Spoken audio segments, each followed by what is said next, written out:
எல்லாமே ஜாதிய வன்மம் தான். ஜாதி எண்ணத்தோட இருக்கிறவன் எதுக்கு நீ காவல்துறையில இருக்க? எல்லா மக்களுக்கும் பொதுவானதான காவல்துறை.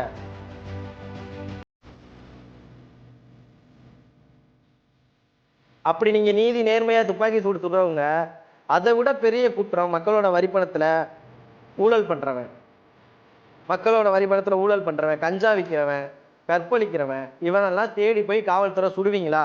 இதுக்கு முன்னாடி சுட்டீங்களா? ஒரு எம்எல்ஏவோ அமைச்சரையோ உங்களால சுட முடியுமா?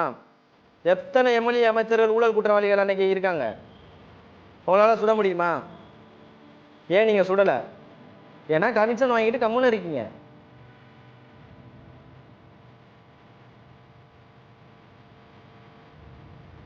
கொஞ்ச நாளைக்கு முன்னாடி சீமான் கல்ல இறக்குனார்ல, அவ்வளவு மக்களை திரட்டிட்டு போய் சீமான் உங்களால என்ன பண்ண முடிஞ்சுச்சு? என்ன பண்ண முடிஞ்சுச்சு? அதே சட்டவிரோதத்துக்கு அடிப்படையில் தானே சீமான் போய் கல்ல இறக்குனாரு. என்ன பண்ண முடிஞ்சு உங்களால? இது கரும்புலியின் கர்ஜனை, உண்மையை உறக்கச் சொல்லும் குரல். அனைவருக்கும் வணக்கம். தென்காசி மாவட்டம் ஆலங்குளம் கிராமத்தைச் சேர்ந்த அப்பாவி பனையேறிய காவல்துறை சேர்ந்த இசக்கிராஜா அவர் வந்து துப்பாக்கி சூடு நடத்தியிருக்காரு. தமிழகத்தில் எல்லா மாவட்டத்துலேயும் ஒரு சிறப்பான ஒரு பொருள் ஃபேமஸாக இருக்கிற மாதிரி இப்போ ரீசெண்டாக தூத்துக்குடி மாவட்டத்தில் துப்பாக்கி சூடு தான் அதிகமாக ஃபேமஸாக இருக்குதுன்னு நினைக்கிறேன். எதை சொல்கிறேன்னு உங்களுக்கு தெரியும். ஏற்கனவே அதிமுக ஆட்சியில் 11 அப்பாவி மக்களை வந்து துப்பாக்கி சூடு நடத்தி கொண்டாங்க. ஸோ அதே போல் இப்போது எந்த ஒரு காரணத்துக்காக துப்பாக்கி சூடு நடத்தினார் அப்படிங்கிறதே தெரியலை. துப்பாக்கி சூடு நடத்துகிற அளவுக்கு அந்த ஒரு அப்பாவி விவசாயி, ஒரு ஏழை விவசாயி என்ன தப்பு பண்ணார்? சொல்லப்போனால் அது வந்து ஒரு பனை விவசாயம். கல் இறக்குனதாக சொல்லி குற்றச்சாட்டு வச்சு சந்தேகத்தின் பேரில் சென்று கல் இறக்குனதாக சொல்லி அவரை வந்து விசாரிச்சிருக்காங்க. அதில் கைகலப்பாச்சோ என்ன அவங்க பேச்சுவார்த்தையில் என்ன பண்ணாங்களோ தெரில. ஆனால் அந்த ஒரு சாதாரண ஒரு விஷயத்துக்காக துப்பாக்கி சூடு நடத்தியிருக்காரு. இது எவ்வளோ பெரிய ஒரு கேவலமான ஒரு செயல். நான் இந்த காவல்துறை என்ன சொல்கிறேன், உங்களோட துப்பாக்கிகள் எல்லாமே அப்பாவி மக்களை நோக்கி தான் நீட்ட முடியுமா? உங்களோட துப்பாக்கி குண்டுகள் எல்லாமே அப்பாவி மக்களை மட்டும்தான் நோக்கி பாயுமா? எவ்வளவோ பேர், இப்போ கூட எத்தனை பாலியல் வன்கொடுமைகள், கஞ்சா புழக்கத்தினால எவ்வளோ அப்பாவி மக்கள் வந்து பாதிக்கப்படுறாங்க. இதெல்லாம் நோக்கி நீங்கள் தன்னழிச்சே எழுந்து உங்கள் துப்பாக்கி தோட்டாக்கள் வந்து பாயாதா? அவனோட வயிற்று பொழப்புக்கு ஒரு தொழில் செஞ்சு கல்லே இறக்கட்டுமே, அதில் என்ன பிரச்சனை? அவ்வளோ யோக்கியமாக நீதி நேர்மையுமா விசாரித்து கல் இறக்குன ஒரு பனை விவசாயியை நீ துப்பாக்கி சூடு நடத்துகிறேன்னா போய் ஸ்டாலினை சுடு, ஸ்டாலின் மகன் உதயநிதியை சுடு, அரசு மதுபான கடையில் விற்கிற எல்லாத்தையுமே சுடு. அப்படி தானே நீ சுடணும். அவ்வளோ நேர்மையாக இருக்கிறவன் சட்டவிரோதமாக கல் இறக்குறான்னா ஒரு கல் எதனால சட்டவிரோதமாக முதல்ல கல் தடை பண்ணாங்க? எதனால் தடை பண்ணாங்க? அது போதைப் பொருள் தானே. அப்போ அதே போதைப் பொருளை அரசாங்கம் விற்றா அது சரியா? அது சட்டத்துக்கு சாதகமான ஒரு பொருளா? எவ்வளோ கஞ்சா புழக்கம் இருக்குது, அரசு மதுபானம் விற்கிறாங்கல்ல, அதை எதிர்த்து நீங்கள் என்ன கேள்வி கேட்டீங்க? இந்த காவல்துறை ஒரு கல் இறக்குனவனை ஒரு காலில் சுடுற அளவுக்கு அது பெரிய குற்றமா? என்னோட கேள்வி அதுதான். அவனை உங்களோட தற்காப்புக்காக சுட்டோம்னு நீங்கள் சொல்கிறீங்க. தற்காப்புக்காக அவர் விவசாயி வந்து என்னை தாக்குனார், தற்காப்புக்காக விவசாயியை தாக்குற அளவுக்கு தான் உங்கள் காவல்துறை நீங்கள் வந்து அவ்வளோ ஒரு வீக்னஸாக இருக்கீங்களா? இதில் எஸ்ஐ வேற இருக்கீங்க. உங்களுக்கு எல்லா போலீஸ் ட்ரைனிங் கொடுத்து உடம்புலாம் நல்லா இதாக இருக்கும். 3 காவல்துறை நின்றுருக்கீங்க, 3 போலீஸ் நின்றுருக்கீங்க. ஒரு விவசாயி அவங்களை அடிக்க வந்தாருன்னா அதை உங்களால் தடுக்க முடியாதா? துப்பாக்கியை வச்சு தான் சுட முடியுமா? அவர் என்ன தீவிரவாதியா? உங்களை சுட்டு போட்டுட்டு உங்கள்ட்ட இருந்து தப்பிச்சு போகிறதுக்கு முயற்சி பண்ணார். தீவிரவாதியை காலில் சுட்டு நீங்கள் பிடிச்சிங்க. கேவலமாக இல்லையா இதெல்லாம்? காவல்துறைக்கு இதெல்லாம் கேவலமாக இல்லையா? ஒரு விவசாயியை காலில் சுட்டு பிடிச்சது என்ன வீரமா? உங்களோட பாதுகாப்புன்னு சொல்கிறீங்க. எது உங்களோட பாதுகாப்பு? இந்த தமிழக காவல்துறைக்கு ஒரு இறுதி எச்சரிக்கை தான். தயவு செய்து உங்களோட ஜாதிய வன்மத்தை, உங்களோட எண்ணங்களெல்லாம் காக்கி சட்டையை போட்டுட்டு அந்த மாதிரியான ஒரு இழிவான ஒரு செயலில் ஈடுபடாதீங்க. எதுக்கு நீங்கள் எல்லாம் காவல்துறை பணிக்கு வர்றீங்க? காவல்துறை பணிக்கு எதுக்கு எடுத்தாலும் காவல்துறை வந்து மக்களை காக்கத்தான் இருக்குது. ஒரு சைடு என்னடானா லாக்அப் டெத்து நடக்குது, ஒரு சைடு என்னன்னா அப்பாவி மக்களை சுடுறீங்க. எதுக்கு காவல்துறை? யாருக்காக செயல்படுறீங்க? காவல்துறை மக்களை பாதுகாக்கிறதுக்கு தானே. இவ்வளோ விஷயங்கள் செஞ்சு அப்பாவி மக்கள் உங்களால் பாதிக்கப்பட்டு நீங்கள் எதுக்கு முதல்ல தமிழ்நாட்டில் இருக்கீங்க? எதுக்கு காவல்துறை முதல்ல இருக்கணும்? தப்பு பண்ணாமல் தடுங்க. ஒருத்தனை போய் சும்மா இருக்கிற ஒரு அப்பா அவனோட வாழ்க்கையே இந்த பாதிக்கப்பட்டுருச்சு, அவனோட தொழிலே அதுதான் அப்படின்னா 2 காலையுமே துப்பாக்கி சூடு நடத்திருக்கீங்க. இனிமேல் அவன் எப்படி அவனோட குடும்பத்தை எப்படி அவன் பொருளாதாரத்தில் எப்படி மேம்படுத்த முடியும்? நீ சுட்டுட்டு போயிடுவ, நீ கேஸ் வாங்கிட்டு ஜாமீனில் வெளியே வந்துட்டு நீ சமாளிச்சுட்டு போயிடுவ. அவன் உடல் அளவில் உன்னால் பாதிக்கப்பட்டு போகிறான், 2 காலுமே இதாகிடும். கொஞ்சம் கூட மனசாட்சின்னு உங்களுக்குலாம் இல்லையா?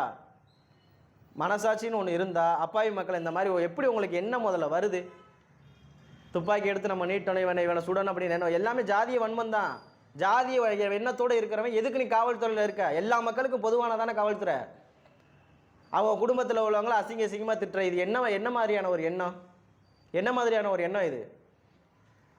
அவர் மட்டும் இல்லை, இசக்கி ராஜா மட்டும் இல்லை, ஒட்டுமொத்த காவல்துறையுமே, தமிழ்நாட்டில் இருக்கிற ஒட்டுமொத்த காவல்துறையுமே ஒரு சில காவலர்கள் வந்து இப்படி தான் இருக்காங்க.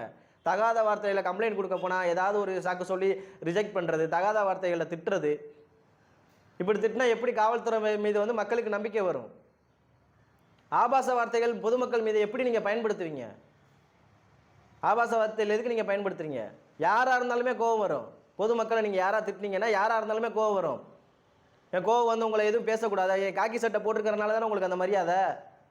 காக்கி சட்டை போட்டால் பொதுமக்களை எப்படி நடத்தணுமோ அப்படி நடத்தணும். நீ ஆபாசமாக திட்டின அப்படின்னா சாதாரண மனுஷனாக இருந்தாலும் கோவம் வரதான் செய்யும், உனக்கு திருப்பி அடிக்க தான் செய்வான். ஒரு சில பேர் காக்கி சட்டைக்கு மரியாதை கொடுத்து அடங்கி போவான். ஏன் அப்படி அடங்கி அந்த அந்த அந்த இடத்துக்கு ஏன் தள்ளுறீங்க பொதுமக்களை? ஆபாசமாக எதுக்கு திட்டுறீங்க? என்ன வேலைக்கு நம்ம போனோமோ எப்படி விசாரிக்கணுமோ அப்படி தான் விசாரிக்கணும். அது விசாரித்த இடத்துல இந்த மாதிரி எதிர்பாராத விதமாக ஒரு சந்தர்ப்பம் நடக்குதுன்னா அதுக்கு தீர்வு துப்பாக்கி சூடா? அதுதான் நான் கேட்குறேன். அதுக்கு தீர்வு துப்பாக்கி சூடா? அப்படி நீங்கள் நீதி நேர்மையாக துப்பாக்கி சூடு சுடுறவங்க, அதை விட பெரிய குற்றம் மக்களோட வரிப்பணத்தில் ஊழல் பண்ணுறவன், மக்களோட வரிப்பணத்தில் ஊழல் பண்ணுறவன், கஞ்சா விற்கிறவன், கற்பழிக்கிறவன், இவனெல்லாம் தேடி போய் காவல்துறை சுடுவீங்களா? இதுக்கு முன்னாடி சுட்டிங்களா? ஒரு எம்எல்ஏவோ அமைச்சரையோ உங்களால் சுட முடியுமா? எத்தனை எம்எல்ஏ அமைச்சர்கள் ஊழல் குற்றவாளிகள் அன்றைக்கி இருக்காங்க, உங்களால் சுட முடியுமா? ஏன் நீங்கள் சுடலை? ஏன்னா கமிஷன் வாங்கிட்டு கம்முன்னு இருக்கீங்க. அப்படி கமிஷன் வாங்கிட்டு அந்த மக்கள் பணத்தில் தானே உங்களுக்கு அந்த அதிகாரமும் உங்களுக்கு கிடைக்குது. அந்த அப்பாவி மக்களை எப்படி சுடுறதுக்கு உங்களுக்கு மனசு வருது? நீங்கள் காவல்துறையில் எல்லாரும் இருக்கிற யோக்கியமா? நான் கேட்குறேன், காவல்துறையில் இருக்கிற எல்லாருமே யோக்கியமா? ஒருத்தன் கல் இறக்கிட்டான் அப்படின்னு சொல்லிட்டு அவனை சந்தேகத்தின் பேரில் துப்பாக்கி சுடுற அளவுக்கு நீங்கள் இறங்கி அடிக்கிறீங்கன்னா அவ்வளவுக்கு நீங்கள் யோக்கியமா? எல்லா காவல்துறையும் எத்தனை பேர்கிட்ட ரோடாக போய் நீங்கள் கமிஷன் வாங்குறீங்க? கமிஷன் கொடுக்கலன்னா அவனை அடிக்கிறது, அவனை திட்டுறது, அவனை பிழைக்க விடாமாக்குறது, கடை போட விடாமாக்குறது, இதெல்லாம் காவல்துறை நடக்கலைன்னு நீங்கள் நினைக்கிறீங்களா? உங்களுக்கு தெரியும், உங்களோட மனசாட்சிக்கு தெரியும். நானும் பாதிக்கப்பட்டிருக்கேன். அதில் கமிஷன் வாங்குறது, எல்லா கட்ட பஞ்சாயத்தும் பண்ணுறது ஸ்டேஷனில், இதெல்லாம் பண்ணிவிட்டு அப்படியே நேர்மையாக இருக்கிற மாதிரி ஒரு அப்பாவியை போட்டு அடிக்கிறது, பாதிக்கப்படுறது, கூட்டிகிட்டு போய் ஸ்டேஷனில் வச்சு விசாரணை பேரில் கொள்வது. இப்போ தான் ஒரு 2 நாளைக்கு முன்னாடி தான் ஜெயராஜ் பெனிக்ஸ் வழக்கில் தூக்கு தண்டனை விதிச்சாங்க. அப்போ கூட அறிவு இல்லை? அப்போ கூட உங்களுக்குலாம் அறிவு இல்லையா? எப்போ தான் திருந்துவீங்க? தொடர்ந்து லாக்கப் எப்போ தான் திருந்துவீங்க? அப்பாவி மக்களையே இந்த போல் ஒன்று நல்லது பண்ணுங்க, மக்களை வந்து பாதுகாங்க. இல்லையா விட்டுருங்க, அவங்கள தொந்தரவு பண்ணாதீங்க. கல் இறக்குறது குற்றமா? அப்படியே சட்டவிரோதமாக இருந்தாலும் கொஞ்ச நாளைக்கு முன்னாடி சீமான் கல் இறக்குனார்ல, அவ்வளோ மக்களை திரட்டிட்டு போய் சீமான் உங்களால் என்ன பண்ண முடிஞ்சுச்சு? என்ன பண்ண முடிஞ்சுச்சு? அதே சட்டவிரோதத்துக்கு அடிப்படையில் தானே சீமான் போய் கல் இறக்குனாரு. என்ன பண்ண முடிஞ்சுச்சு உங்களால்? அப்போது இங்கே வந்து பிரச்சனை வந்து கல் இறக்குறது கிடையாது, ஜாதிய வன்மம். ஒரு அரசாங்க தொழிலில் இருக்க, அரசாங்க உத்தியோகத்தில் இருக்கிறவங்க பொதுமக்கள் மீது ஜாதிய வன்மத்தோட செயல்பட்டுனா நீ எதுக்கு நீ அரசாங்க உத்தியோகத்தில் இருக்க? இந்த அரசாங்கத்திட்ட ஒரே ஒரு கேள்வி தான் கேட்குறேன். இந்த மாதிரி ஜாதிய வன்மத்தோடு இருக்கிற காவல்துறையாக இருக்கட்டும், எந்த ஒரு அரசு அதிகாரியாக இருக்கட்டும், தயவு செய்து மறுகட்டமைப்பு பண்ணுங்க, மறுசீராய்வு பண்ணுங்க. சீராய்வு பண்ணி இந்த மாதிரி எண்ணத்தில் இருக்கிறவங்கள பதவியிலிருந்து தூக்குங்க. மக்களுக்கு தயவு செய்து சேவை செய்கிற, மக்களை பாதுகாக்கிற ஒரு கட்டமைப்பை உருவாக்குங்க. இதுதான் இப்போ இருக்கிற அரசாங்கத்திட்டு இனிமேல் உருவாக போகிற ஒரு அரசாங்கத்தை நான் கேட்குற கடைசி கேள்வி. நன்றி.